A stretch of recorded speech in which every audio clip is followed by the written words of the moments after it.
Sports Studios. I am your host, John Nabors. Appreciate each and every one of you listening in and watching in on this beautiful day here in the great state of Arkansas. And thank you, as always, for making us a part of your afternoon this afternoon, as it is a Tuesday. We got a lot of things to talk about today and dealing with a lot of college basketball and an NCAA tournament. That's kind of a big thing that's going on.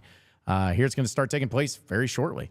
And we're going to, of course, dive into some things on that. Some pretty significant college football news dealing with Clemson and suing the ACC, which I guess is a thing now. We'll get into, hey, did y'all see this? And try to make it work as best as we can today as we get geared up for what will be an exciting show. So be sure to subscribe, be sure to like, be sure to do all the things that you need to do to make sure that you are a part of the show each and every day here on the John Nabors Show. But I wanted to go into this particular topic that hopefully doesn't rub people the wrong way or have people see things in a different way or the way that they shouldn't be seen or anything like that. Because yesterday, when we talked about the whole situation with Razorback basketball and Eric Musselman and the transfer portal and all the crazy things that's going on with it, a lot of you, and rightfully so, had your own opinions on the matter. Some of you were saying, let him go if he wants to go. Some of you are saying, we got to do whatever it takes to keep him us. Some of you were saying that, oh, man, this is horrible. Why are we even discussing this? This seems to be such a dumb thing. And, everybody has their own opinions on the matter. But I woke up today, and as usual, I kind of get on my phone, start checking Twitter and Instagram and all the social media things to make sure that while I was asleep, there wasn't a nuclear apocalypse or anything like that. But I started scrolling through, and there's a really lovely app that really makes me feel old each and every day, and it's called Time Hop. I don't know if you guys know what it is or if you've ever seen it or if you use it. But what Time Hop is essentially compiles all of your apps that you've posted things on, whether it's Twitter or Facebook or Instagram or anything. And what it does is it takes what those days that you posted them on and then make it kind of like the anniversary of, hey, you posted this 1 year ago today. You posted this 8 years ago today. And sometimes in my cases, hey, you posted this 16 years ago today. Which, yeah, just makes me feel great. But either way, I was on that app, and I was just kind of checking to see what was going on and what I had saw. And last year was when I had all the videos and pictures from when Arkansas beat Kansas to head to the Sweet 16. And it got me in my feels. I'm not going to lie. One of the videos that actually popped up was this particular one for those of you watching. This video right here, the celebration of Arkansas defeating Kansas. Seeing the players celebrate and must run up onto the table. The scores, the press row, which was right next to us, by the way. He takes his shirt off. He's swinging it around. He's calling the Hogs. His family's in front of him. Diehard Razorback fans are in front of him. He's jumping on Mikel Mitchell. Keep wanting to say that. Mikel Mitchell is over there just having the time of his life. Hunter Yurachek spraying water bottles everywhere. And then you got Devo slapping the Arkansas tab onto the NCAA tournament bracket, saying that they are moving on into the Sweet 16. That particular video popped up as then they start throwing around oranges and everything, but that particular video popped up for me today. And I started watching it, and I watched it again, and I saw some pictures, and I saw some other videos, and that led me into watching the highlights from that Arkansas-Kansas game. And what a great game that was. I know a lot of you made the trip up to Des Moines and were able to watch it in person. I was one of those people that were fortunate enough, had a great seat. Some of you may remember I was literally right behind the television broadcast, nervous as I will get out. But Arkansas got the victory, and when it hit me, it just a little bit depressed me. A little bit depressed me. Because I started watching it and saying, that was such a fun time. That was such a fun feeling. And thinking that the world was the oyster for Razorback basketball. And even in a bad year, quote-unquote bad year, quote-unquote down year or whatever for Muss, where they got riddled with some tough injuries, where Trevin Brazile, who was one of their best players in the beginning part of the season, gets out for the season with a major leg injury.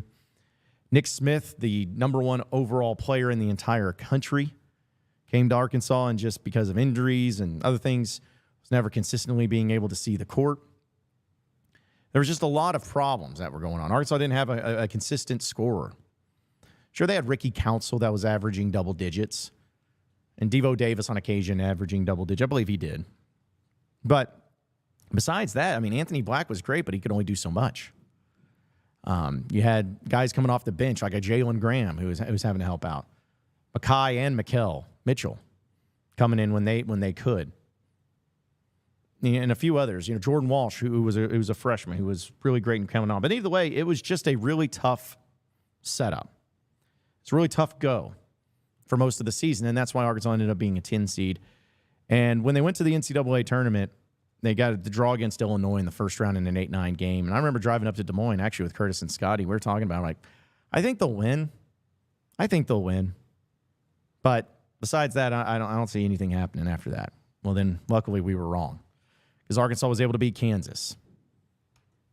And just knowing what that feeling felt like and having it kind of hit me again this morning, it just added the extra disappointment into what this previous season was.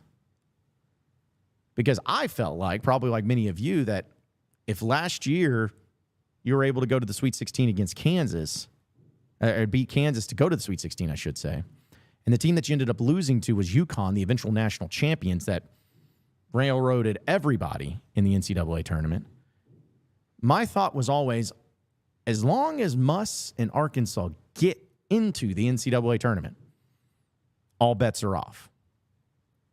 All bets are off. Because there is something unique about going into the NCAA tournament and finding some magic to advance into it. And if you don't believe me, just think about Arkansas in that 25-year span, roughly, to where they did not even advance to the second weekend once. From 1996 up until 2021, Arkansas did not one time, advance to the Sweet 16.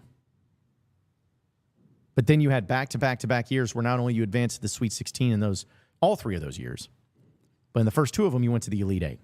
8-3 in the NCAA tournament is what Eric Musselman and the Razorbacks were in that 3-year span. That's unheard of, folks.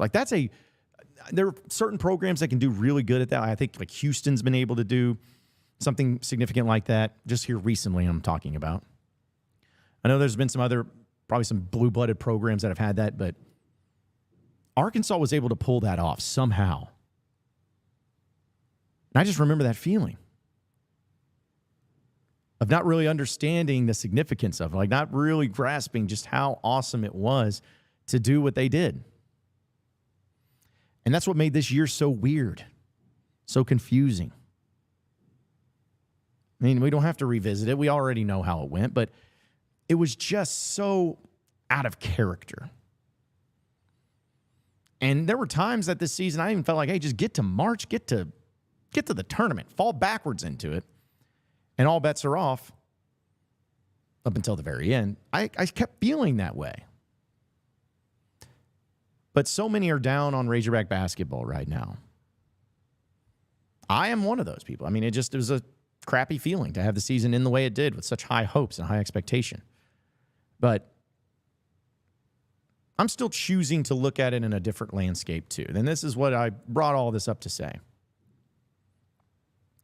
I believe that Arkansas is a program, and even with Coach Muss being the dude that's the head coach of this team and moving forward, I still believe that this is a program that can consistently get to the NCAA tournament each and every year. I still believe in Muss. I still believe in Arkansas. I still believe in the pageantry and the tradition that they have, the amenities that they're able to use in recruiting, whether it's an IL, whether it's the facilities, whether it's the fan base, the support. They're still one of the top tier programs in the country, and that's not a dispute. Yeah, we can sit here and talk about what number. Are they number 10 or the number 15 or number 20? Doesn't matter. But people look at the Arkansas Razorback basketball program as a top-tier job, better than most. And I look at next season being a very pivotal one, to where not only do you have Arkansas getting back into the NCAA tournament, but back making some noise in the NCAA tournament. It's a tough thing to do. I mean, that's why the NCAA tournament is so fun. It's just you never know what's going to happen. That's why they call it March Madness, because it is madness. It's chaos. It's unpredictable. You know, forever there was a case where no 16 seed ever beat a 1 seed for decades. And then in what, a 3 to 5 year span, something like that, you had 2 16 seeds beat a 1 seed. Virginia lost a game, and then Purdue lost a game. So it is madness. It's chaos. But that really is what fits Arkansas under Eric Musselman. That's what I started to think about. That's why Arkansas has had success in the NCAA tournament. That's why Arkansas, when they've gotten to that point, they've had some close calls. They've had some close games. They had some hard-fought battles. But they always really did well in the NCAA tournament because it's madness. And Arkansas as a basketball program under Eric Musselman is madness. That's what it is. It's chaos. It's wild. It's crazy. It's highly emotional all the way up here and really low emotional right down here when things are bad. That's just what it is. That's what Arkansas basketball is. And if you don't believe me, just look at the fan base. Look at the fan base. The fan base themselves are chaos, madness, wild, crazy, unpredictable. That's just who they are. But they're passionate. They're passionate.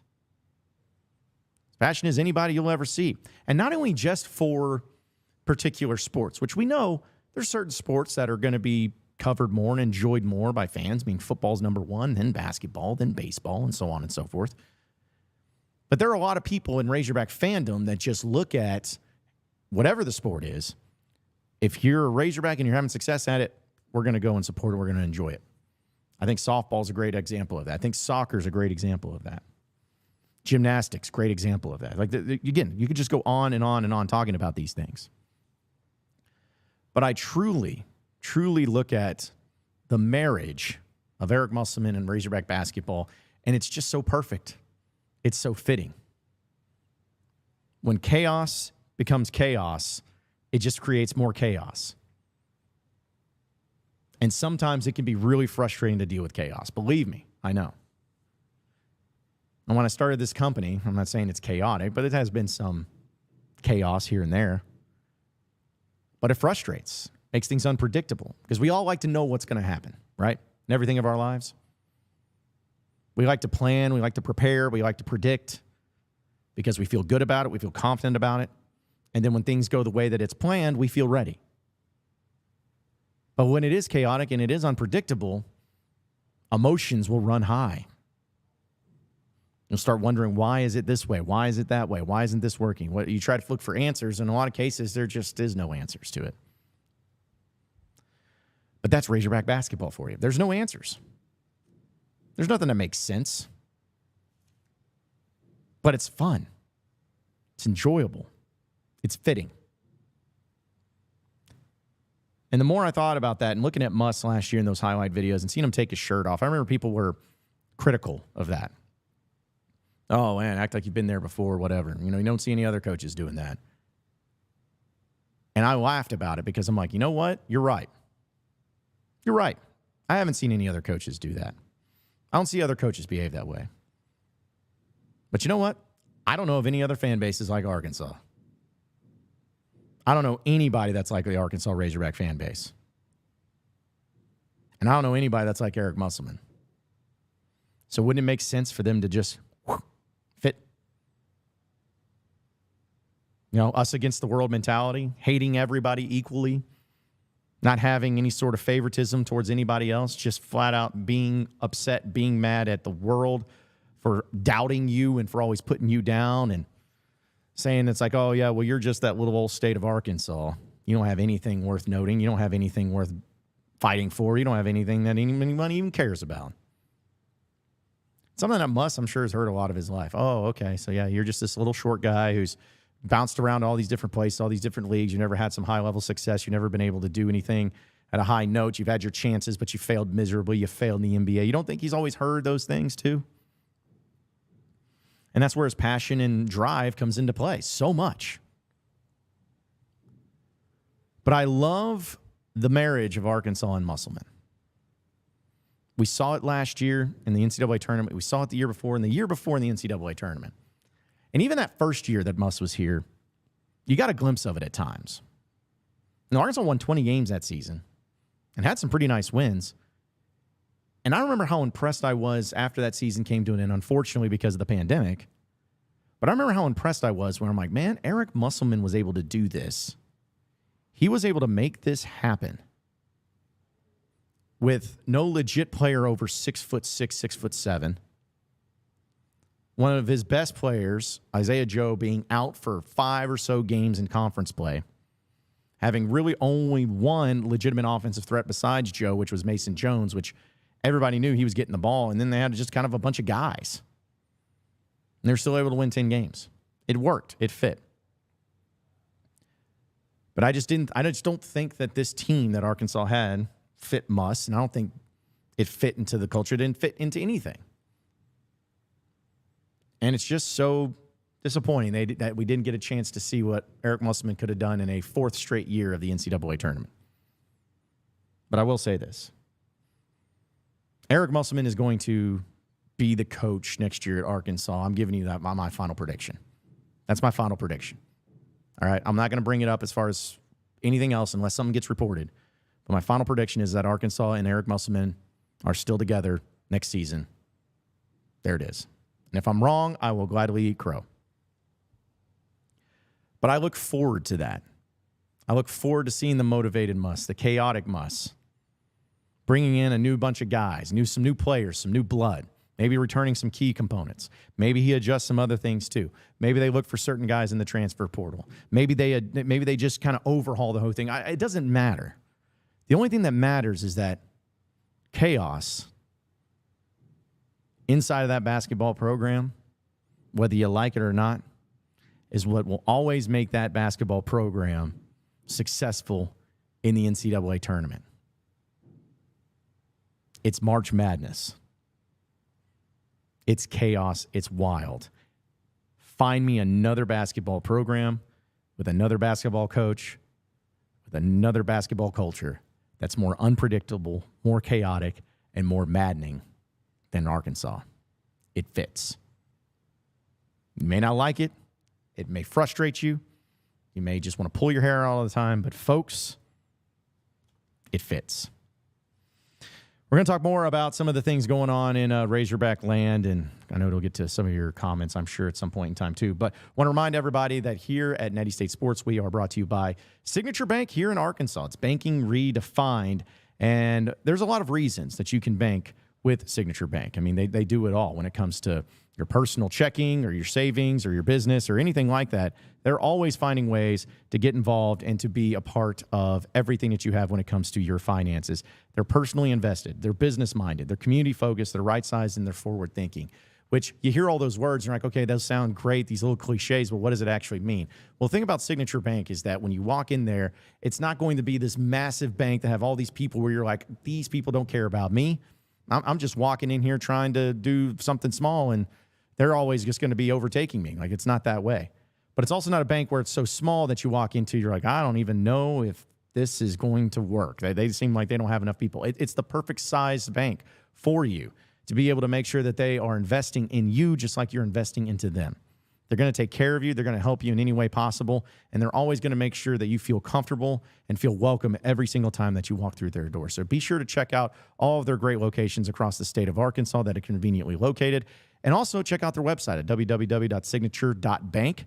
That's www.signature.bank.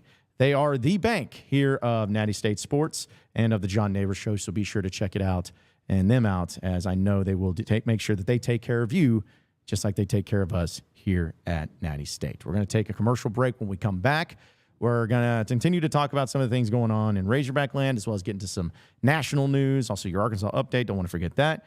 And we're going to keep it moving here on the John Nabors Show live from Natty State Sports Studios. So stay with us. We not done yet either. So don't be satisfied because we not done. I mean, honestly, I don't really remember post-game. I guess I black out after games, winning and losing. You missed it.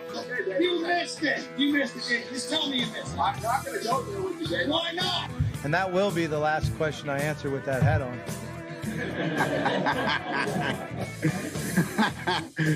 Oh, shoot.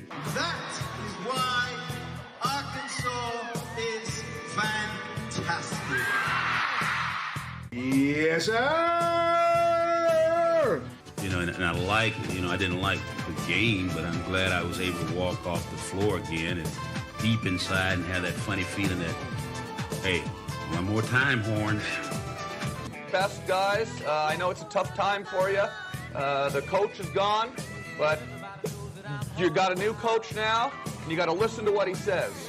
Okay, I know you're thinking, oh, who is this new guy? Where's the other guy that crashed the motorcycle? We like him better. He was cool or whatever. Forget about all that. Listen to the new coach and get out there and win some games. Oh, brother, this guy stinks! You guys act like it's... Pick it up a little bit. Okay? Get your chin up. Smile. Smile.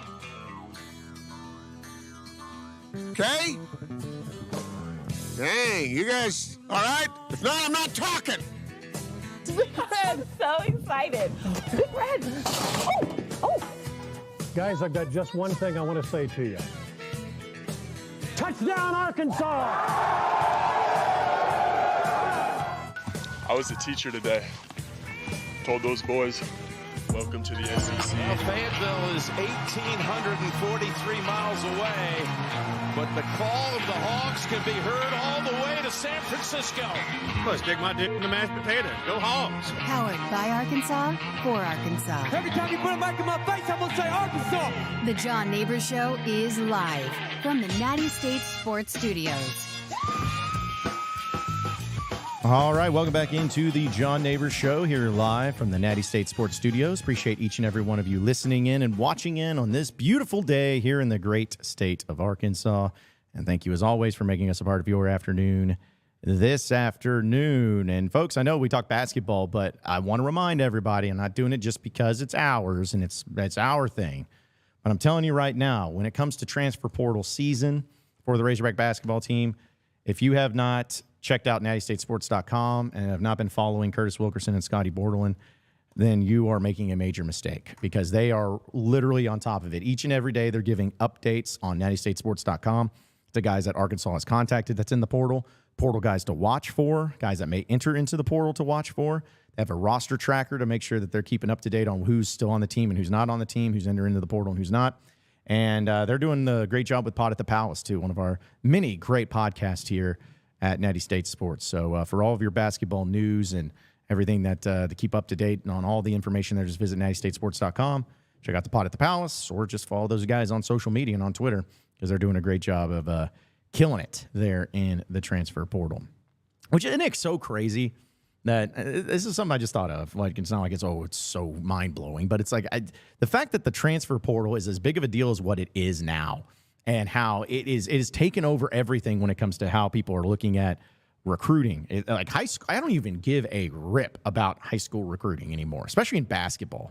If it's a McDonald's All-American 5-star player, oh yeah, sweet. Even though it's kind of what Bayfall is and was, but didn't work out. But for the most part, it's like, oh, okay, yeah, that's great. Maybe they can contribute right away, because Arkansas, say what you want, at least in the McDonald's All-American realm, a lot of those guys have been pretty impactful on the team. Thinking back all the way to Moses Moody, how impactful he was. Anthony Black. I know Nick Smith didn't ever have a chance to get it going and on the team, but even Jordan Walsh struggled in the beginning. He came on late, and he was huge. He's a pivotal part for what Arkansas was trying to do. It's almost like if only they had Walsh for just like another month or two, like if the season was like, I don't know, just kind of making the timeline where it would work out that way. But either way, like those are the ones that you'll be interested in, and some of them can help out. But truly, it's the transfer portal is where it's at. I don't care about high school recruiting. I just don't. And so that this year and this offseason and here over the next few weeks, for at least Arkansas, is going to be crucial. It's going to be pivotal. It's going to be everything that they need to have happen and formulating the team and putting it together. So a lot of names that are already in the portal that are big names that you want to look for. But there's also some guys that, may not be in the portal just yet, but possibly making that jump. But still so fascinating to me. And I'm going to try myself to look at it from a different perspective overall about Arkansas and about how Muss handles the portal and who they bring in. Because I was one of those that got really obsessed with seeing stats, seeing numbers.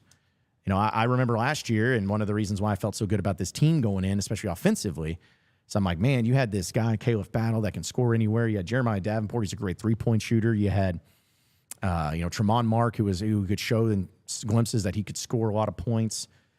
You had L. Ellis, who was over there just carrying a team by himself in Louisville. Like, it just all made a pretty compelling argument to why this team was going to be just as good, if not better, than what they were the previous year.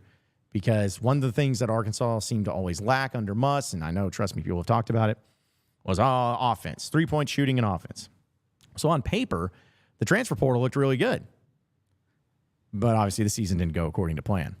But look at the previous years. Like, you got some big-time transfers that are able to help score. Like in the year that Arkansas with J.D. Notae and Jalen Williams, think about that year. Like, you had Audice Toney, who wasn't putting up crazy numbers at Pittsburgh, but I'd say he was a pretty valuable player, especially defensively, right? You look at Stanley Amude, he was putting up points there at South Dakota, but it took him a while to get it going. But you could see where it was. It just took him a little bit while to get going, but he's a big, able-bodied guy that locked down defensively and did a really good job with it. Then Chris Lykes, I know he didn't play much, but he was coming off of an injury and didn't really have a whole lot of stats that were just blowing you away. Trey Wade is probably the prime example of it, where he's come from Wichita State. That dude wasn't a scorer. Brought him in, everyone's kind of like, why are you bringing in this guy? He can't score, he can't do this. I think he was a pretty pivotal player in that Elite Eight run. Justin Smith, same way. He had a decent stat category over there at Indiana, but when he came in, he upped his game a little bit. Jalen Tate, same way. The list goes on and on when it comes to those transfers, but what I'm saying all that is just simply to say that this year I'm going to try to not just simply look at numbers. Like, I'm not going to be like, okay, well, how much is this PPG? If it's not double digits or if it's not high, then I'm not going to get excited. I'm not going to think he's any good. I'm done with that. In fact, I almost am at the point where I may prefer them to not have these crazy numbers trying to put the team on their back and be all the only person on the team and on their shoulders and just move forward. I'm kind of hoping that doesn't happen in this particular case, because I'd like to see more players that are defensive-minded and really love to play defense. Because I don't know if there was a player on Arkansas's team this year that loved playing defense. Anthony Black last year loved playing defense. He loved playing defense. I think Audice Toney loved playing defense. Now, I think that J.D. Notae loved playing defense. Like, there was Jalen Williams, that dude loved playing defense. How many charges he took, that was his thing. But I'd like to see Arkansas kind of get back to that, getting some guys that are defensive-minded, that can go forward defensively, make some noise defensively, and the scoring can come secondary. I know that it may get frustrating at times, but give me a team that only averages about 71 points a game but only gives up 60 points a game over a team that scores 80 points a game but gives up 75 points a game. I will never complain about defense or lack of offense or lack of shooting ever again as long as Eric Musselman's the coach. I will never, ever, ever have an issue with that. Because I like winning. If it's boring, so be it. I like to win. I like to win. But the portal is what's made it so great. Another thing that goes back to Musselman, I think John Rothstein calls him the importer. He's like, yeah, he does import some players. He does bring them in. He does make some noise with them too. But I don't know. I just think that the defense side of things is what this team was really lacking over this past season. Because when I was sitting there, I think it was against Vanderbilt, or may have been against South Carolina. Actually, it was South Carolina in the SEC tournament. And I saw a player take a charge. That floored me because I'm like, whoa. I hadn't seen that in quite some time. Where's that been? Well, just because you're not sound defensively. You're just not doing the things defensively that you need to do. So I want to see that. I want to see more of the defense come along and put some things together and look good. Just give me that. Give me that. I'll be happy as a clam. I don't know if that's a thing, but I think I've heard on Always Sunny in Philadelphia. Either way. Let's go ahead and jump into your Arkansas update, brought to you by Davis & Garrett Insurance, your independent auto owners insurance agency, securing what matters most. All quiet as of right now in the transfer portal side of things for the Arkansas Razorback basketball team. We'll let you know if any updates have that happen. But Razorback baseball is going to be having a traveling series against the Auburn Tigers Thursday, Friday, Saturday. And I'm excited to see where that game's, or at least that series is going to go. Because Arkansas went undefeated in that homestand. Like, start back at Grambling, February 27th, all the way to March 17th, St. Patrick's Day. Arkansas won every stinking game. They run-ruled Grambling. They beat Murray State 5-1.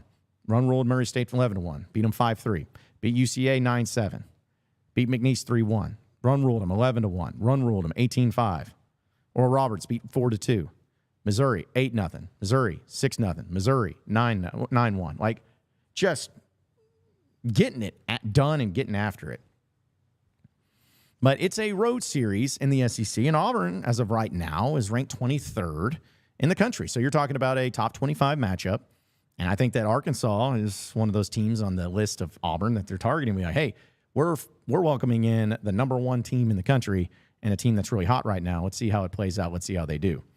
Arkansas, I think 2 years ago when they played at Auburn, it did not go very well. Or maybe they just lost the series. I think that's what it was. Actually, that can't be the case because 2 years ago. Oh, yeah, it was 2 years. It's 2022. Because I was trying to think if it was 2021. I was like, well, no, because they won every SEC series if that was the case. But, so they're going to be going up against Auburn. That game Thursday will be on the SEC Network. So not the Plus, but on SEC Network starting at 6. Friday will be at 6 o'clock on the SEC Network Plus. And Saturday will be on the SEC Network Plus at 2 p.m. So checking that out. And then after that, Arkansas will welcome another in-state school, Little Rock, for a one-game midweek matchup there in Baum-Walker Stadium before they get revved up for that LSU series. Man, that's going to be intense. That's going to be awesome. Don't want to put the cart before the horse. But you know what would happen if Arkansas won this series against Auburn, especially if they swept them and looked good doing it? Buddy, that LSU series might be one of the most anticipated regular season series in a long time. I know LSU already lost the series. They stumbled, but still LSU. It's kind of like Kentucky basketball, Alabama football. It's like, even if they're not as great, or even if they've dropped some games, or even if they've had some issues, it's still them. It's still them, and they're still really good. So, but I think that it's going to be interesting to see how Arkansas goes on the road. If you didn't listen to our Peyton Stovall interview that we had last week, you really missed out, because it's awesome talking with Peyton Stovall about anything. But one of the things he brought up is how much he loves playing on the road. He loves home games, but he'd rather play on the road. That's what he said. More comfortable with it. Like, hopefully the rest of the team feels that way too. Going in there and silencing the crowd and being able to get it done. It'll be a nice little SEC series for Arkansas, getting ready for it. But yeah, that game's going to be happening there, and looking forward to it. And that's it. All quiet on the Western Front. Might not be such a bad thing. That's your Arkansas update, brought to you by Davis & Garrett Insurance, your independent auto owners insurance agency, securing what matters the most. We're going to take a break. When we come back, we're going to look at some of the things dealing with college basketball, about the NIT and how nobody wants to play in it. Is that a problem? No. But we'll talk about it coming up next here on the John Nabors Show. So stay with us live from Natty State Sports Studios. We not done yet either. So don't be satisfied because we not done. I mean, honestly, I don't really remember post game. I guess I black out after games, winning and losing. You missed it. You missed it. You missed the game. Just tell me you missed it. I'm not going to go there with you, Dave. Why not? And that will be the last question I answer with that hat on.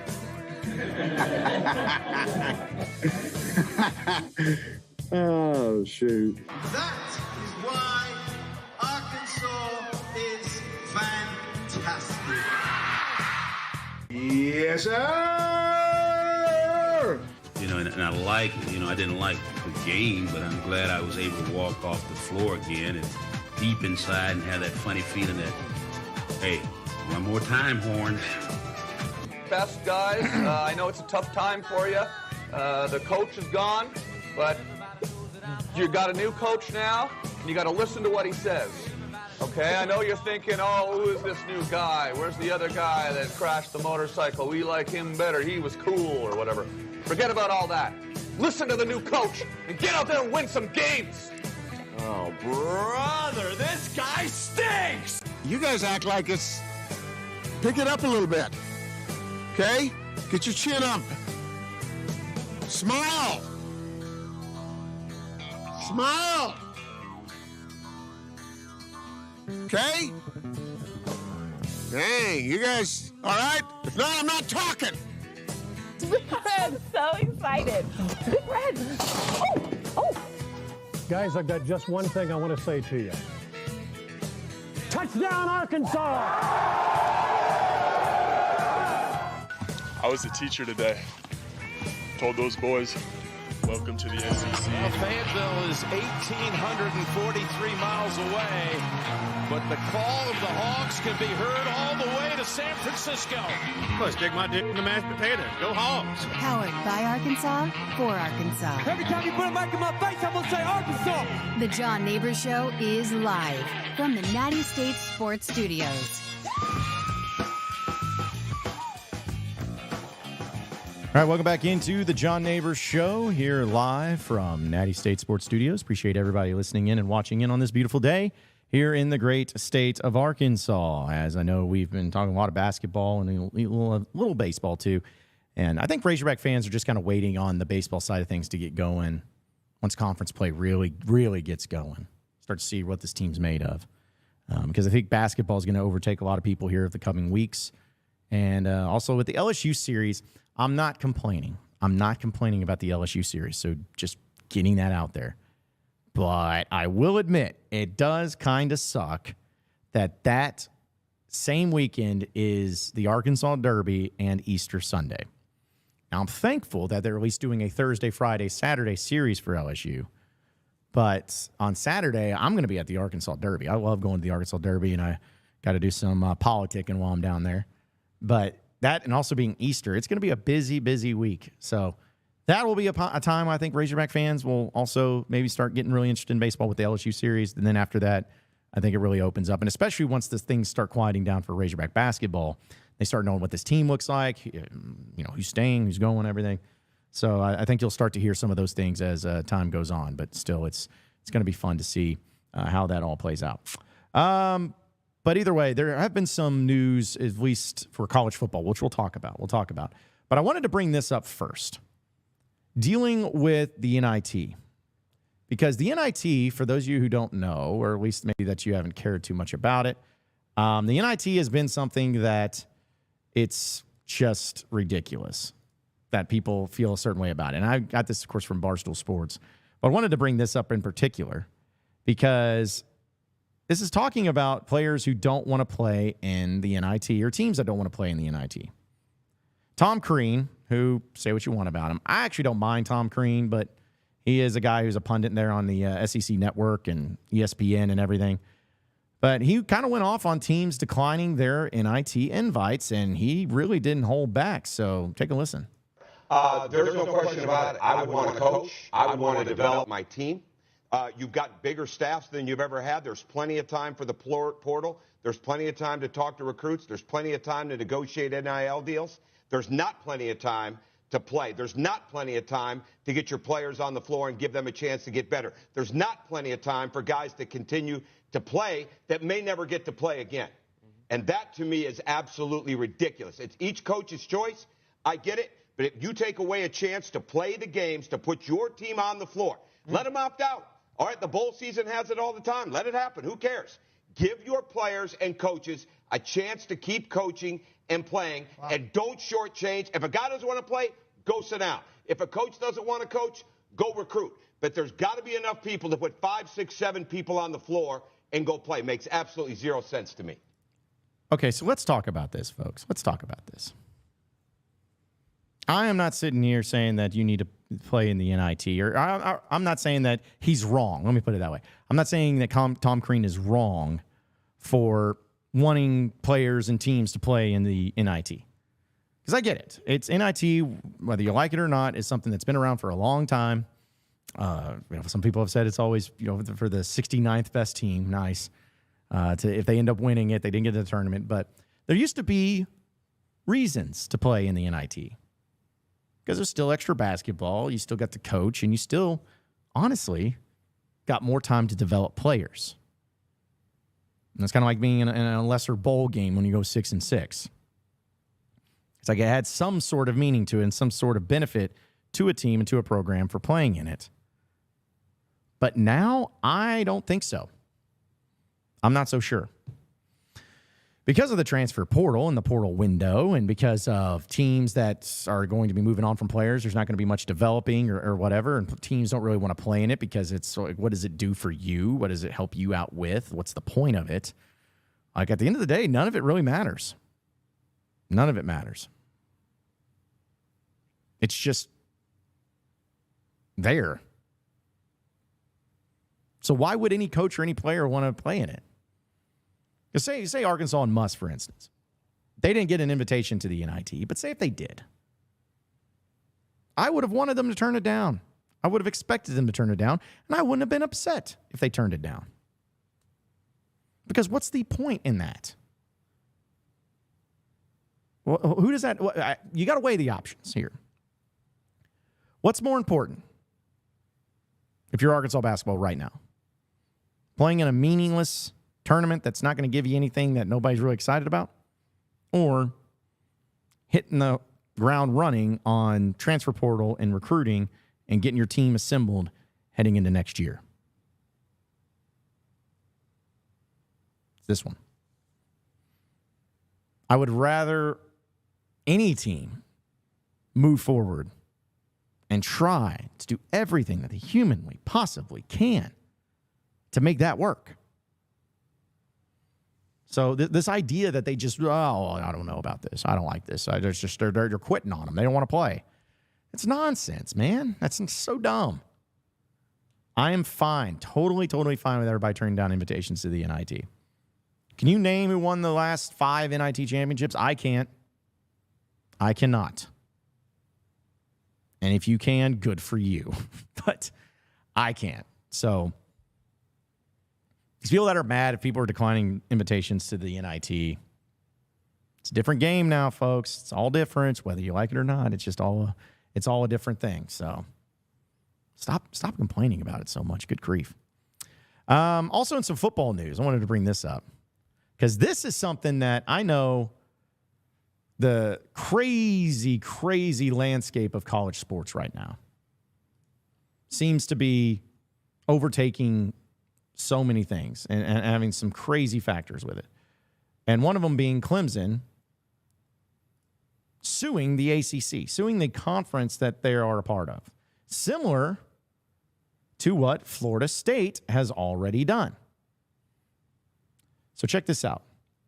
It's come from Pete Thamel, ESPN, as well as others, but Clemson files lawsuit against ACC over exorbitant exit fees. So in a significant move that could continue to alter the rapidly shifting landscape of college sports, they filed a lawsuit against the ACC on Tuesday that portends to its exit from the league. And a filing in the Court of Common Pleas in Pickens County, South Carolina. It had to be Pickens County. Clemson calls into question both the ACC's grant of rights and exit fees, calling the withdrawal penalty unconscionable I can't even say words today. And unenforceable. It's all lawyer talk, objection, hearsay. I don't know what it means. But it also calls the ACC's view that the league's grant of media rights would allow the league to own Clemson's media rights after it left the league a nonsensical reading, wrong and inconsistent with the plain language of that agreement. Clemson asks in the suit for a declaration that ACC would not own the rights to Clemson's games, quote, after Clemson ceases to be a member of the ACC. Clemson also wants the ACC exit fee, 3 times the ACC operating budget, an estimated $140 million, ruled as an unenforceable penalty in violation of public policy. The total cost of the exit with the rights and the fee was cast as at $572 million in the Florida State lawsuit.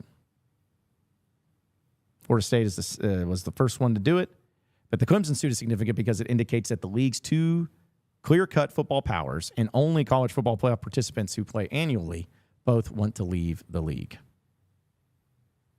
The suit also comes to say today that college football playoff expected to announce a deal with ESPN that further amplifies the financial gap between the Big Ten and the ACC, which is exactly what is going on and exactly what came out. Because for those of you who don't follow Ross Dellinger, who does a great job of it, ESPN, this just happened here recently, ESPN was able to sign a deal with to be the home of the college football playoff through 2031 for a $7.8 billion deal.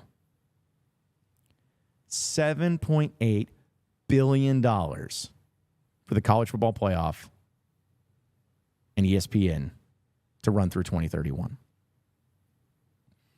That is so much dadgum money, man.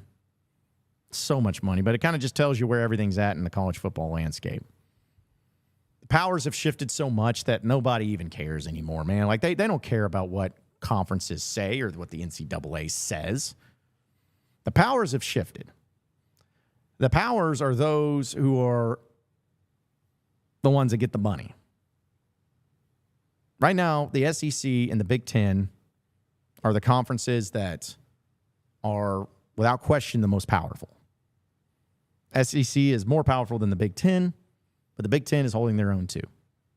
Now, it's not saying that the Big 12 can't do anything. I'm not saying that. But when you're talking about the media rights deals and the amount of money that those conferences bring in, it's the SEC and Big Ten and nobody else.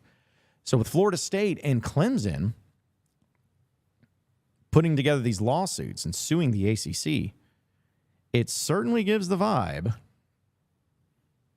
that not only are they wanting out of the conference, but they're wanting out of the conference for free 99. They don't want to be held to any sort of contract or any deal that they've had. They just want to move on. And I can't wait to see how that plays out. Like, that's intense. That's a very intense thing. So many things that could go wrong. So many things that could end up in a courtroom. So many things that can end up in a ruling from states to federal government. Like, there's just so many things that could be involved there.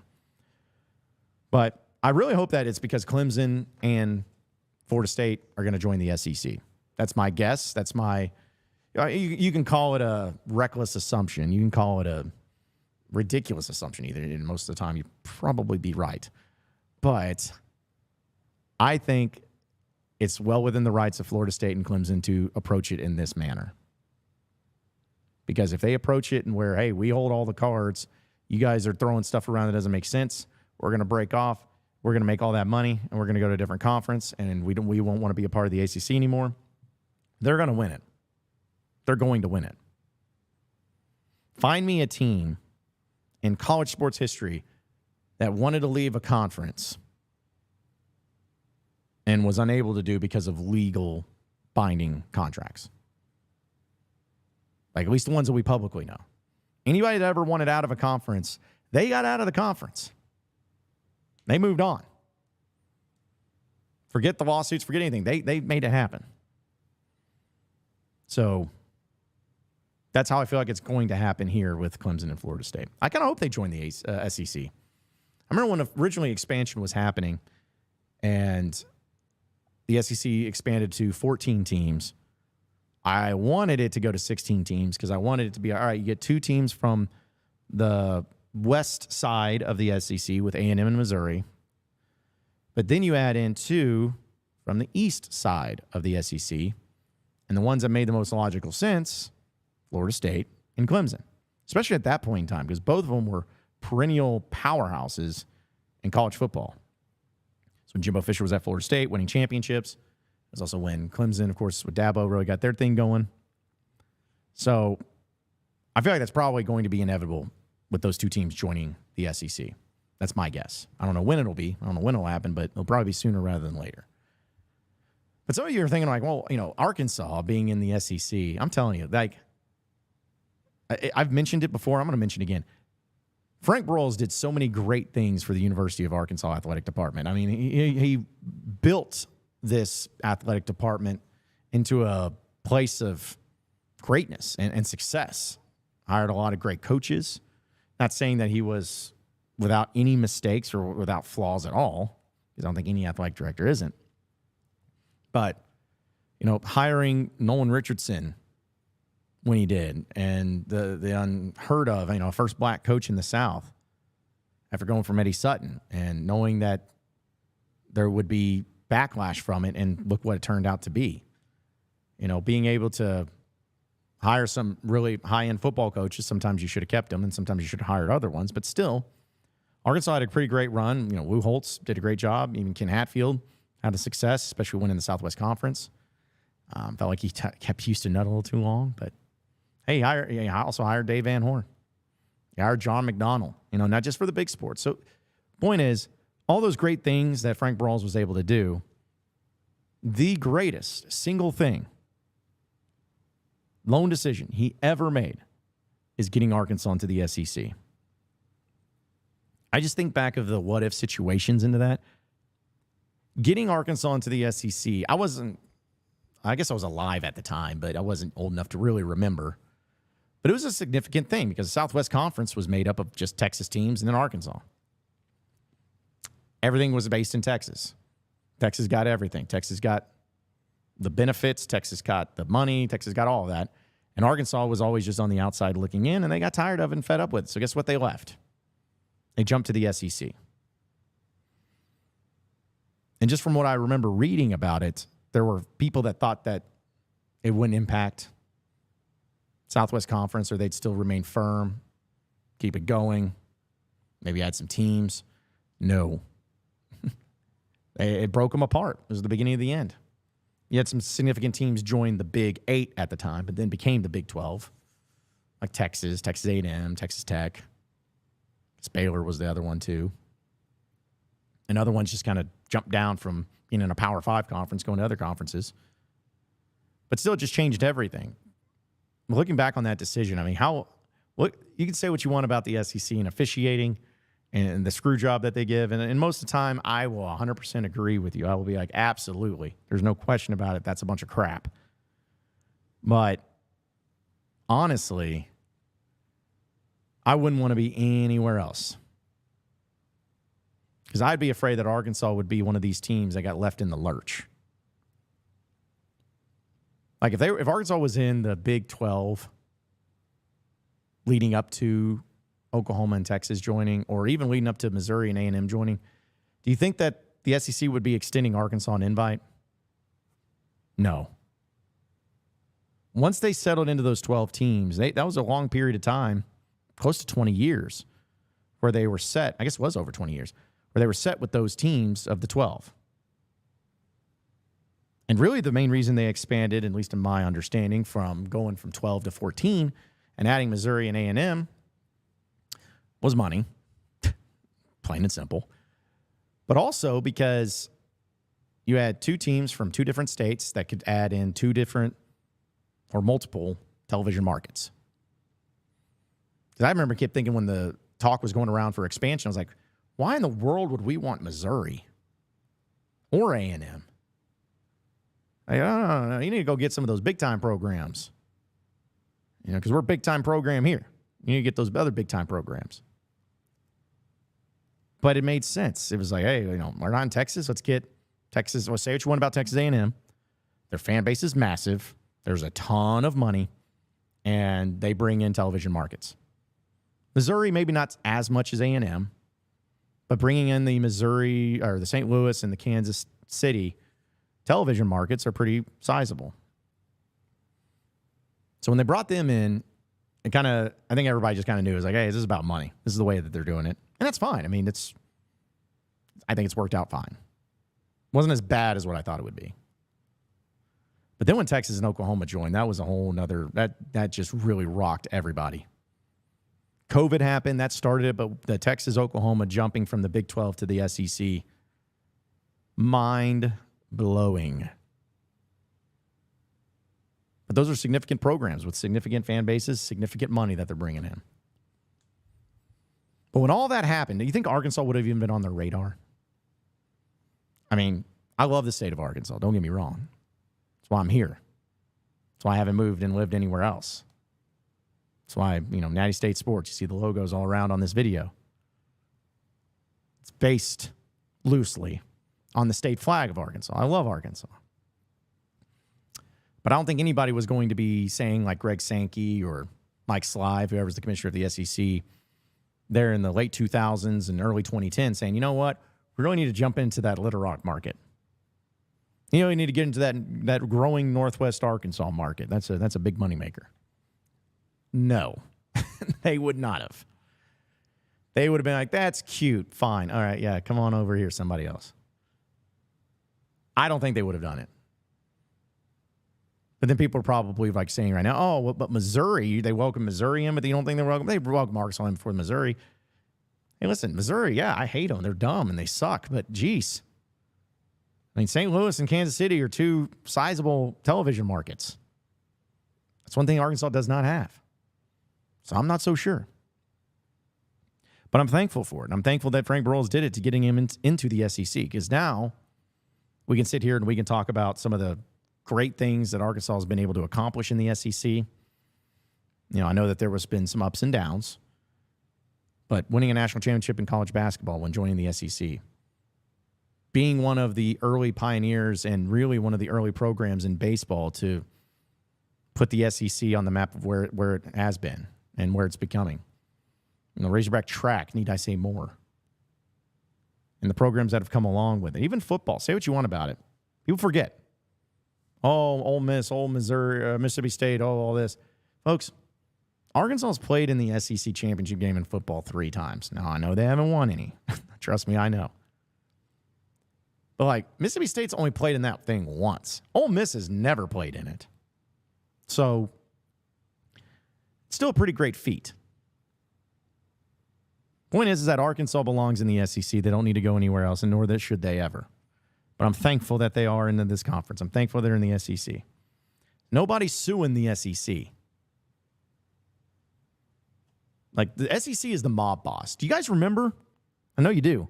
When it was announced during SEC Media Days a couple years ago in the summertime that Texas and Oklahoma were joining the conference, do you remember what Texas A&M and their president and their AD were saying when it happened? We're not a fan of this. We don't like this. Blah, blah, blah. We're going to discuss this. Blah, blah, we're just going to try to make sure of all this stuff. All this nonsense. And 2 days later, those same people came out. It's like, we have decided to welcome the University of Texas into the SEC. What do you think happened? Greg Sankey and the SEC went over to A&M when they were saying that nonsense about Texas coming in. They said, hey, shut your mouth or we'll kick you out. Okay, you're right. Texas, come on in. We welcome you. That's exactly what happened. But that's the power. That's usually the power of the SEC. See the ACC doing that to Florida State? Clemson? No. Big 12 couldn't do it. Pac-12, my goodness. They were the biggest weaklings of them all. The Big Ten's got some stones, but their commissioner left recently to go be the Bears front office guy or something like that. The SEC is king. You do as the SEC says, and you don't make any noise about it. Shut up and take your money. That's why I'm thankful to be in the SEC. I really am, even with all of its flaws. Folks, I want to tell you about one of our great sponsors here on the John Nabors Show. It is the Autograph app. We know Tom Brady co-founded Autograph, and he had a mission in mind to change the fan experience for the better because it is the Autograph app, fandom rewarded app that allows devoted fans to unlock the most memorable experiences and all the awards. You can get all the best of college basketball content in one place. You can get ranked up and level up when you stack up against other fan bases, when you just read the articles, listen to the podcasts that they have. And you can unlock the most flex-worthy rewards curated exclusively for you. So you can download the Autograph app and get rewarded for all the things you already do as a fan, like reading the news, listening and watching college basketball coverage, and attending events. It truly is that simple, and it's very easy to download too. And once you check it out and once you see exactly what it's all about, it'll blow your mind. But all you got to do here, folks, to download the app is you go into the App Store and search for Autograph and enter in promo code Natty, N-A-T-T-Y, Natty. You can also go to your web browser and check out the link, which is actually, ironically enough, link.ag.fan/Natty. Or if you're watching here on the screen, see the little QR code, get your little phone out and hit the photo on that. It'll take you right to it and download it that way too. So no matter what it is, they got it all, and you'll get rewarded for doing the basic stuff. Reading sports news, watching sports news, doing all those things, and the rewards are incredible. So you got to check them out. Download the app today. Use this QR code here, and be sure to put in promo code Natty. That's N-A-T-T-Y, promo code Natty with the Autograph app. We will take another break. When we come back, we'll get to more of the John Nabors Show and keep it moving live from Natty State Sports Studios. So stay with us. We not done yet either. So don't be satisfied because we not done. I mean, honestly, I don't really remember post-game. I guess I black out after games, winning and losing. You missed it. You missed it. You missed it. Just tell me you missed it. I'm not going to go there with you, Jay. Why not? And that will be the last question I answer with that hat on.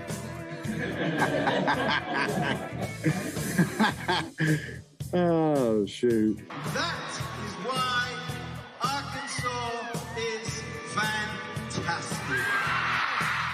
Yes, sir. You know, and I didn't like the game, but I'm glad I was able to walk off the floor again and deep inside and have that funny feeling that, hey, one more time, Horns. Best guys, I know it's a tough time for you. The coach is gone, but you got a new coach now, and you got to listen to what he says. Okay, I know you're thinking, oh, who is this new guy? Where's the other guy that crashed the motorcycle? We like him better. He was cool or whatever. Forget about all that. Listen to the new coach and get out there and win some games. Oh, brother, this guy stinks! You guys act like it's... Pick it up a little bit. Okay? Get your chin up. Smile. Smile. Okay? Dang, you guys, all right? If not, I'm not talking. Big Red, so excited. Big Red. Oh. Guys, I've got just one thing I want to say to you. Touchdown, Arkansas! I was a teacher today.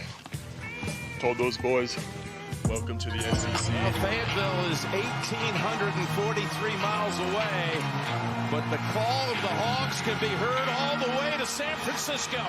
Well, stick my dick in the mashed potatoes. Go Hogs. Powered by Arkansas, for Arkansas. Every time you put a mic in my face, I'm going to say Arkansas. The John Nabors Show is live from the Natty State Sports Studios.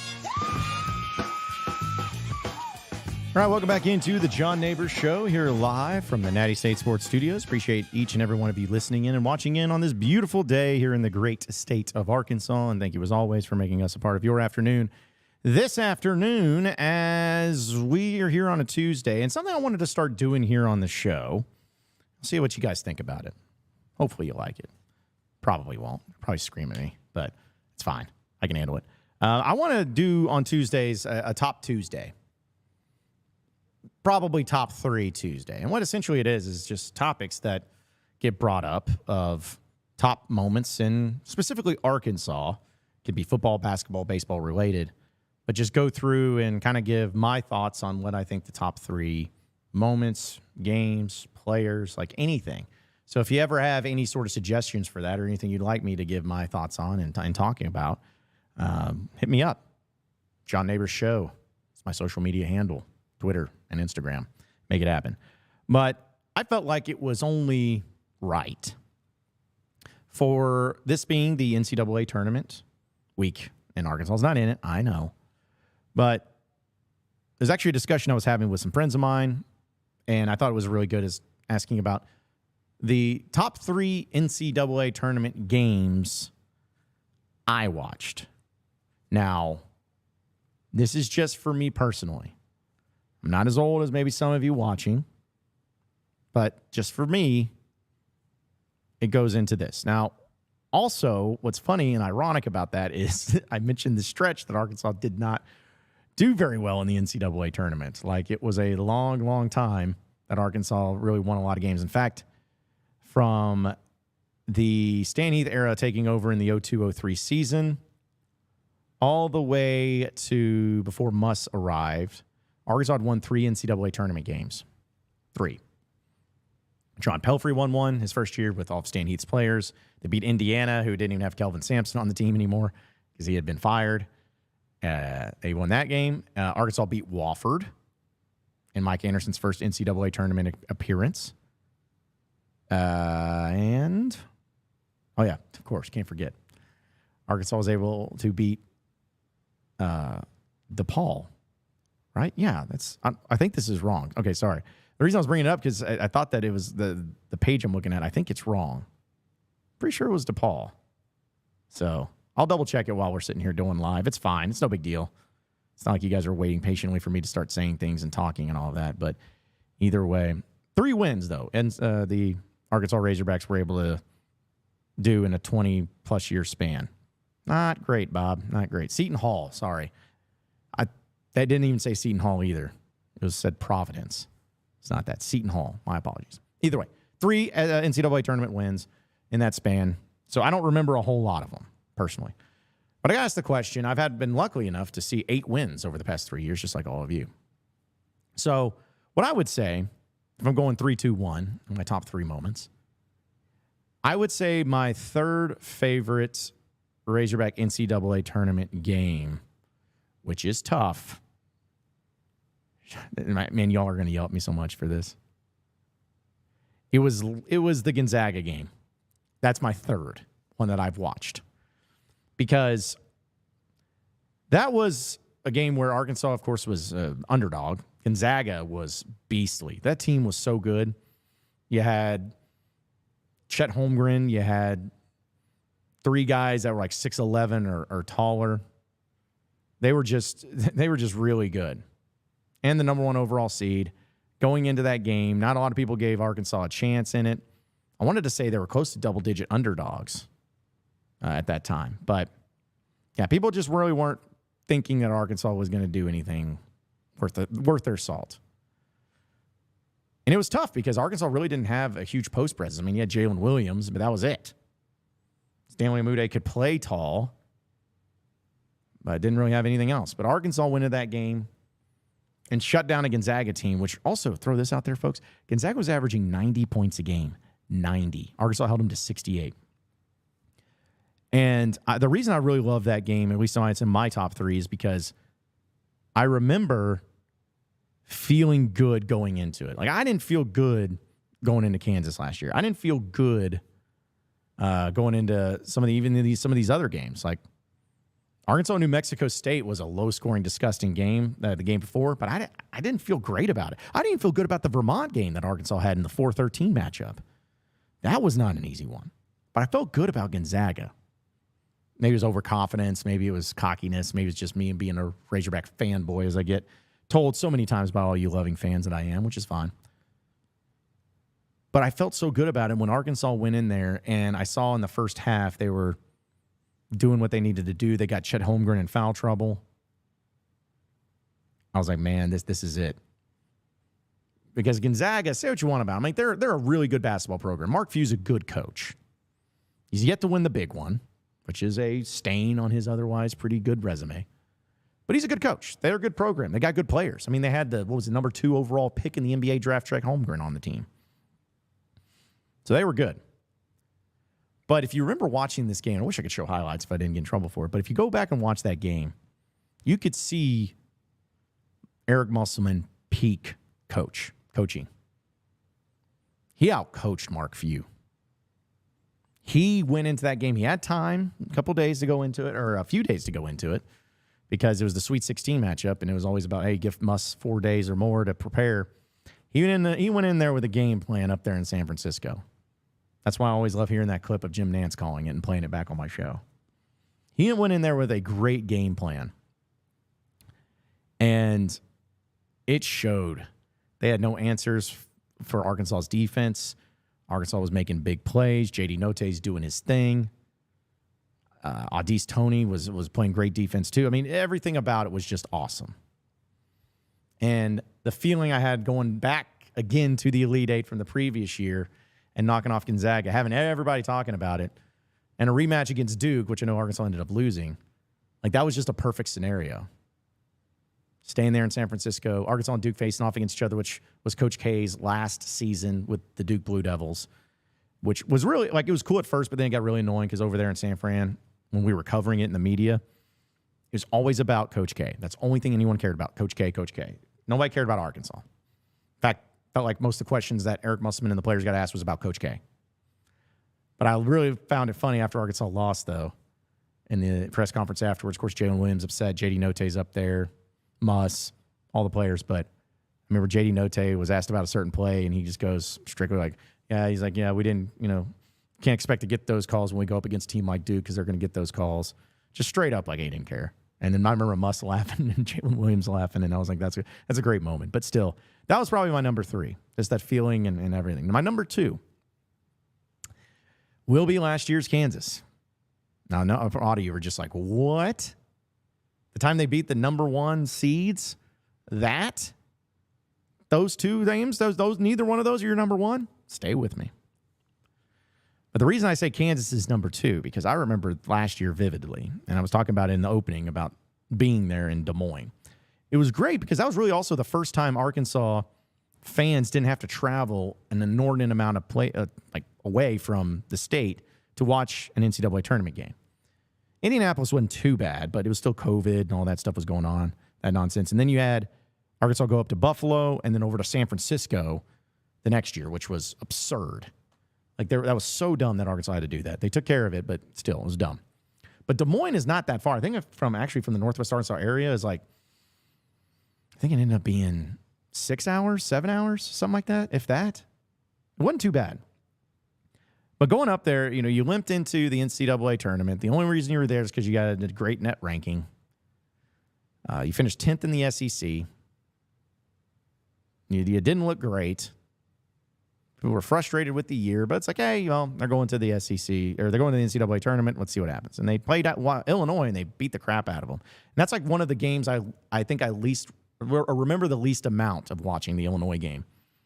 Because I felt like it was just Arkansas dominated and played really well, and that was it.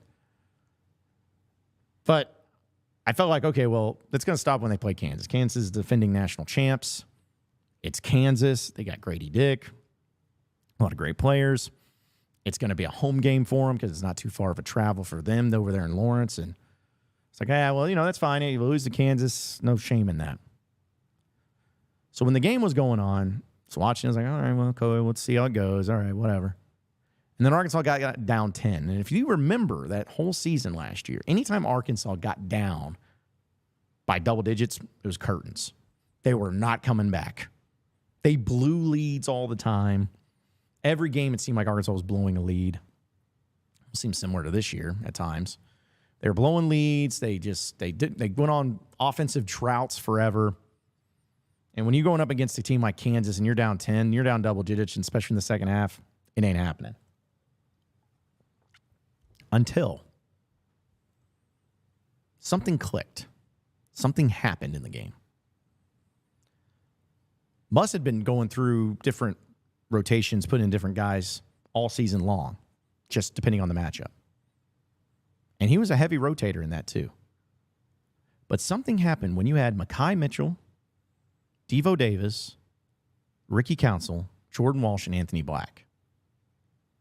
Those 5 guys went on a spurt where they all played together for what seemed like 10 minutes in the second half and locked Kansas down defensively, made some big shots, more importantly, made big free throws. Jordan Walsh, I remember when he hit that three to go up by 1 against Kansas, the place went nuts and they called a timeout. But they just locked them down defensively. They had no answer. And without question, Ricky Council and Devo Davis were two of the most important players in that game. They were holding their own defensively, but also offensively. They were making big shots. Like Devo, big shot after big shot after big shot, man. It was March Devo to a T. And both of them made free throw after free throw after free throw. Him and Devo and Ricky Council, I felt like those were the only guys that were shooting free throws. And then you throw in the little things like Ricky Council missed a free throw, one of his very few misses. And Kamani Johnson came up with the offensive rebound. Kamani was always that dude. I miss Kamani. But they were able to just do certain things here and there, chip away, hold the lead, lock down defensively, get the bucket, and win. Beat Kansas. And I remember knowing, sitting there in Des Moines, not only they beat the number 1 seed and defending champs in Kansas, but they did it in a way that they never done it before. They did it in a way of coming back from being down heavy when they've never done that before. They did it with smart plays, with defense, and to see the emotions of that team. Like, we got to go to the locker room in the media and see it, and it was incredible. It was an incredible scene. But also seeing, as all of you saw on TV, of Muss and Devo, right as soon as the game ended, and Devo crying, talking about figuring it out, because it was a tough year. But that emotion, and knowing we got to go to Vegas, I mean, come on. Come on. Vegas, are you kidding me? How awesome is that? That was my second. That was my second favorite NCAA tournament game for Arkansas. Now all you are mad at me, and that's fine. And I'm sorry, I did watch the national championship game in '94, but I was 5, 6 years old. I don't remember it. So that one doesn't count. So bear with me. But my favorite one, my number one NCAA tournament game that Arkansas played in that I watched was in Indianapolis against Texas Tech. It wasn't because it was some great game, back and forth. I mean, Texas Tech was good. Chris Beard was the coach. I believe the year prior to that was when Texas Tech went to the national championship. Well, I guess COVID happened, but 2019, Texas Tech went to the national championship. Known for being a great defensive team, known for being really well coached. And at that point in time, I was up there in Indianapolis, and COVID measures were still there. We had to be 6 feet apart. We all had to wear a mask in the middle of the press row. It was ridiculous. But Arkansas played at Hinkle that day. And I had not seen Arkansas advance to the Sweet 16 ever that I can remember. Like 96 was the last time. I didn't watch that game either. I didn't remember enough about it. But I had never personally invested in watching Arkansas get to the Sweet 16. But with that game and how it happened, Moses Moody traded some buckets, had a big bank-in shot. And I believe at that time, Arkansas already knew that they were going to be playing a 15-seed Oral Roberts in the next round if they won. But you had plays by that. J.D. Note made some big plays. Just a good overall college basketball game. Great defense and all of that. But the one thing that I'll remember more than anything is when Arkansas got the lead. And there was basically 30 seconds left. I mean, shot clock was basically turned off. And Texas Tech had the ball, and they had a guy named Mac McClung, who was a very gifted offensive player. He was going to be their go-to guy, especially with the games on the line. Well, freshman Devo Davis, true freshman Devo Davis, as soon as Arkansas made that free throw, I think they made it. Either made it or missed it. Either way, whenever the free throw was taken by J.D. Note, Devo Davis just had something come over him where he was like, there's nothing else that he cared about in his life for that 30 or so seconds other than making sure Mac McClung did not touch the ball. If you go back and watch the highlight, you see it. He denies Mac McClung on the final possession didn't even get a touch. And it wasn't due to lack of trying or ISO ball or anything. No. He was trying to get open. Devo locked him up. True freshman Devo. And there was nothing they could do about it.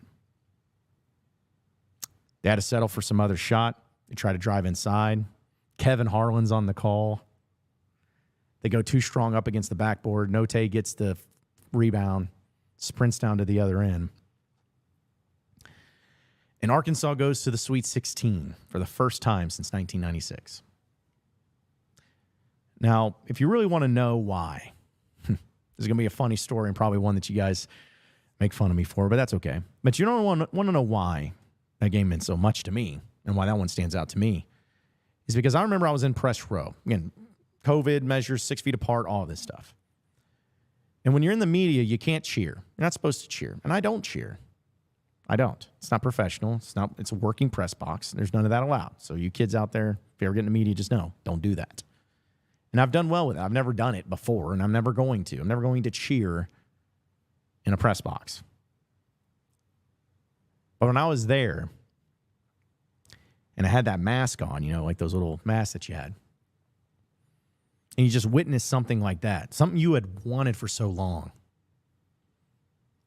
something that you never knew what it felt like. And on top of that, having to go through the year you went through last year with COVID and not having any sports, for that to happen, and for me to be there in person to see it and to witness it, I'll never forget. I couldn't cheer. I couldn't run away. I couldn't jump around. I couldn't do anything. But I had so much emotion. So you know what I did? I cried. I just teared up because my emotions had to go somewhere. Like if I couldn't cheer, if I couldn't yell, if I couldn't run, if I couldn't do any of that stuff to get that emotion out, all I could do is just have my eyes just start welling up and start crying. That's all I could do. I think I hit it pretty well. No one noticed, hopefully. But that's what it meant to me, is just seeing that and witnessing that in person and seeing the jubilation and celebration. That finally, the University of Arkansas Razorbacks, that basketball team, that basketball program, that program that I know is better than almost all of the SEC programs, that program that had gone so long without a Sweet 16 appearance, where nearly, I think every other SEC team but one made it to the Sweet 16 since Arkansas had made it. I'm talking about Vanderbilt. I'm talking about South Carolina. I'm talking about LSU, Bama, Auburn, Mississippi State, Ole Miss, like all of these teams that are inferior as a basketball program made it to the Sweet 16 or further since Arkansas had last made it in that span. And it drove me up a wall. It really upset me. It really infuriated me because there was zero reason, zero excuse for that to happen. So when you finally busted through, man, you're finally able to witness that and see it with everyone watching. Man, that was good. Such a great feeling. But that one's my number one. Just for personal reasons. That's all it is. But I'll never forget it. I can't wait to go back. Can't wait for Arkansas to go back. It's going to happen next year. I feel good about it. It's going to happen next year. Arkansas is going to get it done. They'll make a run in the NCAA tournament. But after witnessing what we had this year, man, just makes me even more thankful for those past 3 years. And makes me even more hopeful that Eric Musselman is going to continue to remain the coach here at Arkansas, which, as I predict, I think he will. But we'll get close to the close up shop here on the show as we got some things of, hey, did y'all see this coming up? But first, I got to tell you about Superior Contracting and Development here in the state of Arkansas. They are licensed residential and commercial contractors specializing in all aspects of home rebuilding and remodeling, which I don't know, hopefully you haven't heard too much of it, but here in our office building below us, there's a lot of construction going on. And it's been a lot of hammering. Fun.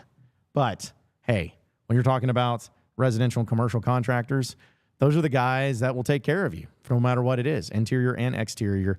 If you're building pools, if you're building the deck, if you're needing a bigger man cave, bigger kitchen, They do it all. And they handle anything, also not only just that, but fencing. You want some privacy fenced, or you're wanting to do some stuff in the backyard you don't want anybody seeing. They handle it. Drainage, that's important. They handle it. They do it all, and they are based right here in the state of Arkansas. They service all four corners of the state. So don't even worry about it. Don't even worry about it when it goes to going to anybody else. Do business with someone here locally, like Superior Contracting and Development. You can call them today at 501-453-3053. That's 501-453-3053. You can also check out their website at superiorarc.com. That's superiorark.com. You can even email them, which they get back with you directly and immediately. They're really on top of it. And you can email them at contracting@superiorark.com. And I promise you, you will not be disappointed with the service that they provide. So again, check out Superior Contracting and Development here in Arkansas at 501-453-3053. We'll take a break. When we come back, close up shop. Hey, did y'all see this on the John Nabors Show? Live from the Natty State Sports Studios, so stay with us. We're not done yet either. So don't be satisfied because we're not done. I mean, honestly, I don't really remember post-game. I guess I black out after games, winning and losing. You missed it. You missed it. You missed the game. Just tell me you missed it. I'm not going to go there with you, Dave. Why not? And that will be the last question I answer with that hat on.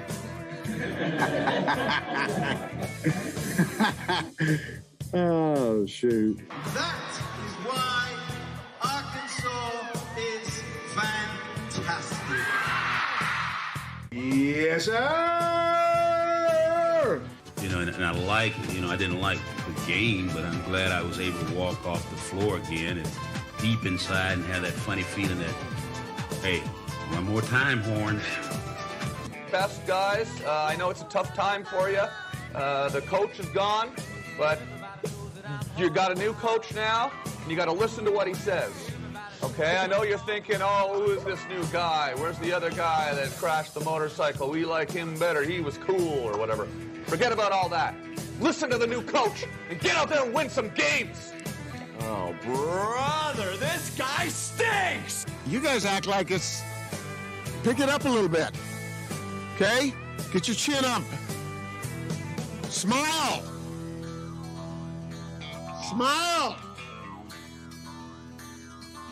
Okay? Dang, you guys, all right? If not, I'm not talking. I'm so excited. Red. Oh. Guys, I've got just one thing I want to say to you. Touchdown, Arkansas! I was a teacher today. Told those boys, welcome to the NCAA. Well, Fayetteville is 1,843 miles away, but the call of the Hogs can be heard all the way to San Francisco. Well, stick my dick in the mashed potato. Go Hogs. Powered by Arkansas, for Arkansas. Every time you put a mic in my face, I'm going to say Arkansas. The John Nabors Show is live from the Natty State Sports Studios. All right, final segment here on the John Nabors Show. Appreciate each and every one of you listening in, watching in, part of this beautiful day here in the great state of Arkansas. Weather, hopefully, is starting to continue to get a little bit warmer. Yesterday was trash. Yesterday sucked weather-wise. It's not a fan of that. So hopefully it stays this way and we don't have to worry about it again. But we will, because it's Arkansas weather and you never know what to expect. It's always ridiculous and always dumb. But you know what's not dumb? I promise you this. Alumni Hall here in Fayetteville, because Alumni Hall is the place for all of your Razorback apparel needs. You go to the Razorback baseball games, folks, and you see this really sweet shirt or this really sweet jersey or this really sweet hat that's being worn by a Razorback fan with a big Razorback on it, and you're sitting there and like, man, that looks sharp. I want one of those. Guess what? You can get it from Alumni Hall. Guaranteed they got it from Alumni Hall. So visit the website at nattystatesports.com/alumni hall. When you go on there, you'll be able to see all the different things that they have for you apparel-wise. And it's not only just jerseys and hats, but they got some high-end Razorback clothing too. Southern Tide, Johnny O, Peter Millar, and they got it. Columbia, Nike, they have it. You need a new Razorback golf shirt? They got you.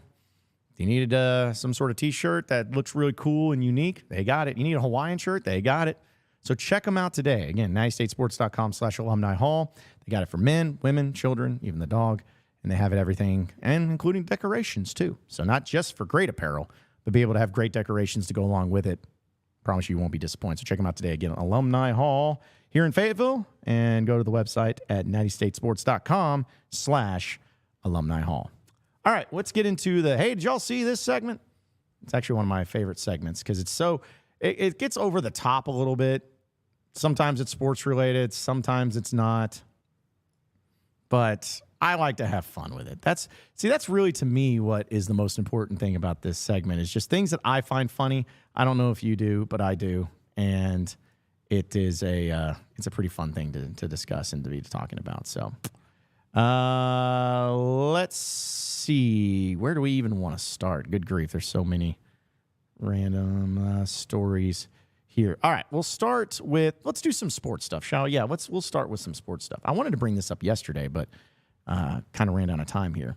So DeAndre Ayton, NBA basketball player, he suggested that his early season struggles were due to sleeping on an air mattress earlier in the year.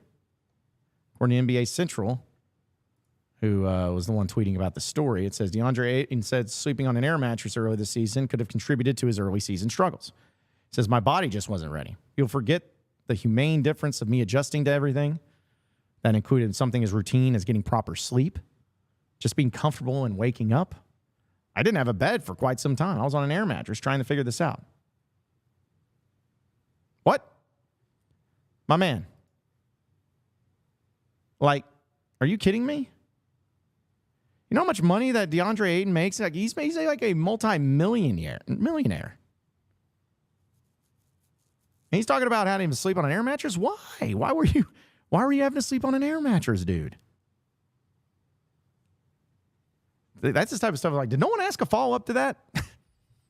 Was no one like, hey, that's really unfortunate that you had those struggles, and I hate that you weren't getting much sleep, but is that the reason why? An air mattress? They do make mattresses nowadays that are nice mattresses. Shoot, you can get one off Amazon. That's where I got mine. Why are you sleeping on an air mattress? But anyways, I think that's a spin zone, as Barstool said, but it's like, that's a spin zone. That's a crazy, crazy, crazy type of thing on that. Also, Caitlyn Jenner and Lamar Odom. They're starting a podcast called Keeping Up with Sports about what it means to be the best at something. Caitlyn Jenner and Lamar Odom. It's according to TMZ. Their former in-laws, Caitlyn was Lamar's stepfather-in-law when the ex-NBA star was married to Khloe Kardashian. They're launching Keeping Up with Sports, and the venture sounds like a good fit for the pair because Caitlyn pretty famously won an Olympic gold medal in 1976, and Lamar won 2 NBA championship rings. So here are some of the details. I have a co-host, Zach Hirsch. They're going to detail their first episode in a few weeks with boxing legend Sugar Ray Leonard as their kickoff guest. While the podcast seems promising, we're curious as to how Kris Jenner feels about it, seeing how Kris and Caitlyn's relationship has been rocky over the years. Remember, in October, Caitlyn confirmed she doesn't speak to her ex-wife anymore for various reasons. Still, the podcast focuses on the sports world. It'll be interesting to see what the family comes up with it all. Upcoming guests, Seth Davis, Bryce Hall, Amber Rose, Zab Judah, Steve-O, and Patty the Batty. Okay. I'm in the podcast world, folks. I've been in there for a long time. I'd like to think that I know a thing or two about podcasting and how it works. I'd like to think I do.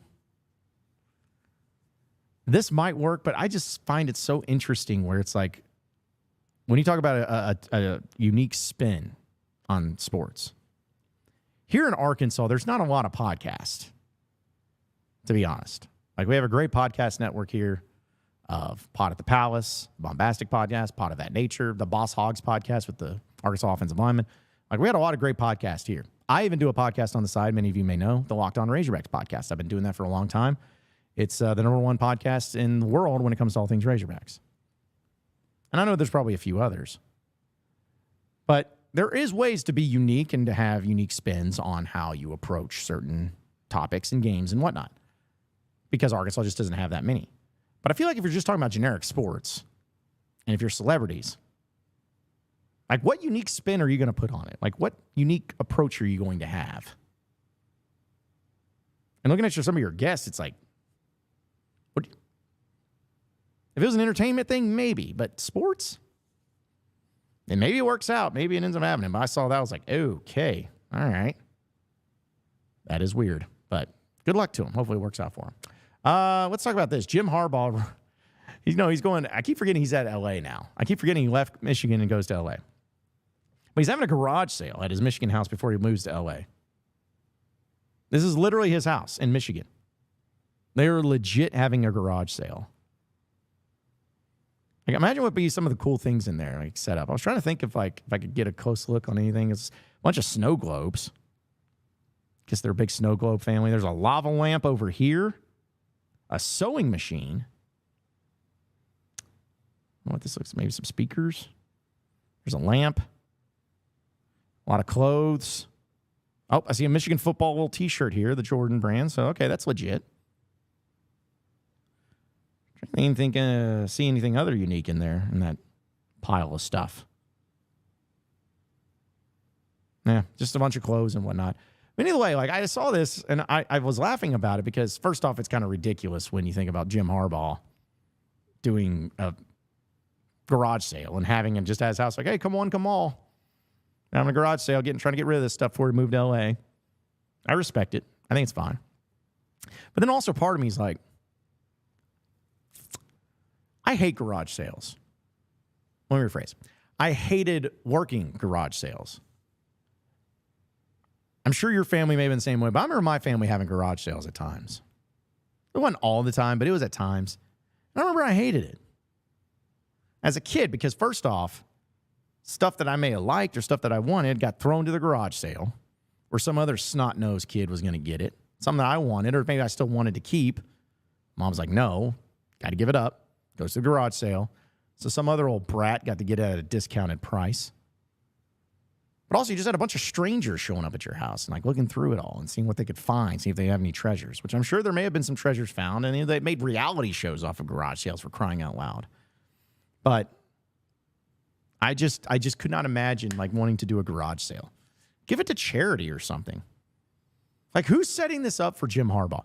Who is like, are they needing money that badly? Because Jim Harbaugh was one of the highest paid coaches in all of college football for many years.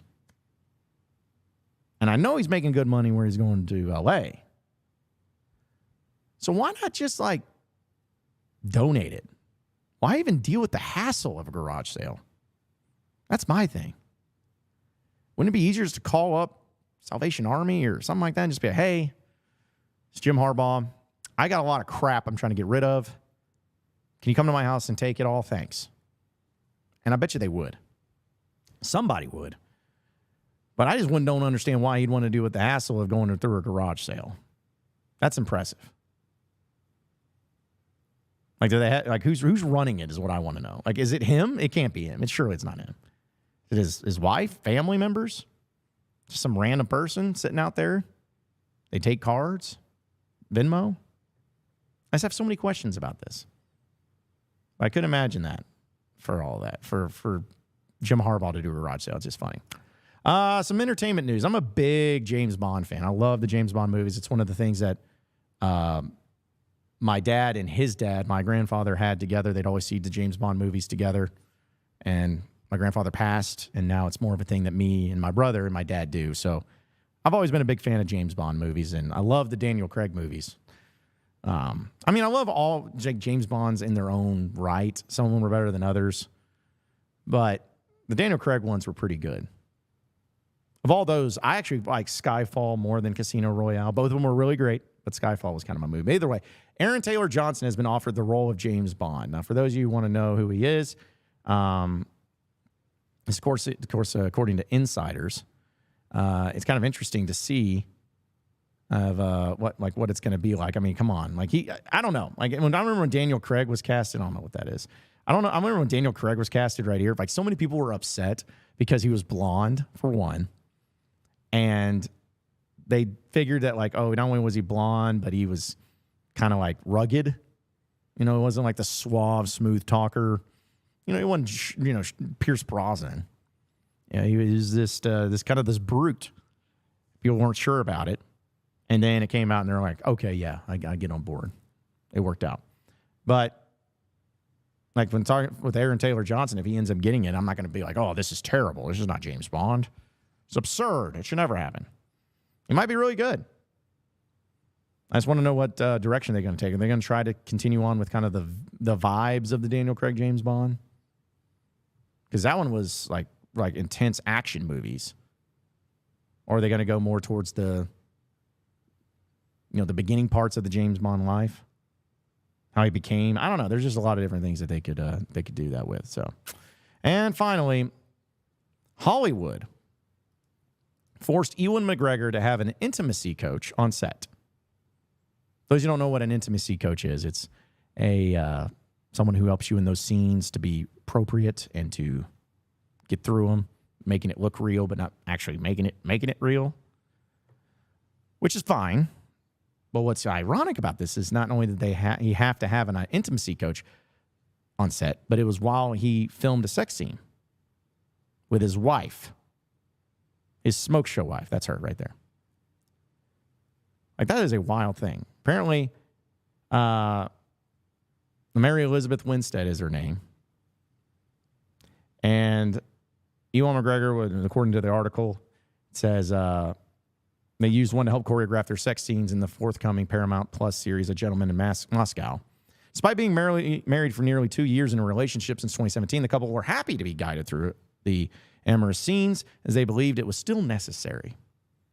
According to McGregor, he's 52, and Winstead is 39. They met on the set of Fargo, where they both were married to other people. It's still odd to be naked and intimate around other people. If you were doing a dance scene, you'd have a choreographer, so it's important to part of the work now because it's somebody that is the director and also with the actors meeting in the middle on something. I don't know. I'm not an actor.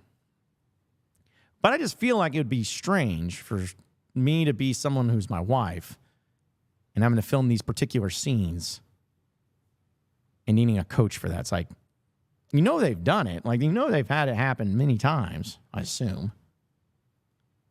I think they know how to do it. I don't think it's anything inappropriate because it is his wife, after all. They both agreed to it. So do you really need a coach for that? I don't know. Seems kind of odd to me. But again, I'm not in Hollywood. I don't know how this stuff works. That's apparently how they were wanting it to work over there. But hopefully, I'm sure it's a real banger of a show and banger of a movie. No pun intended. I'm sorry.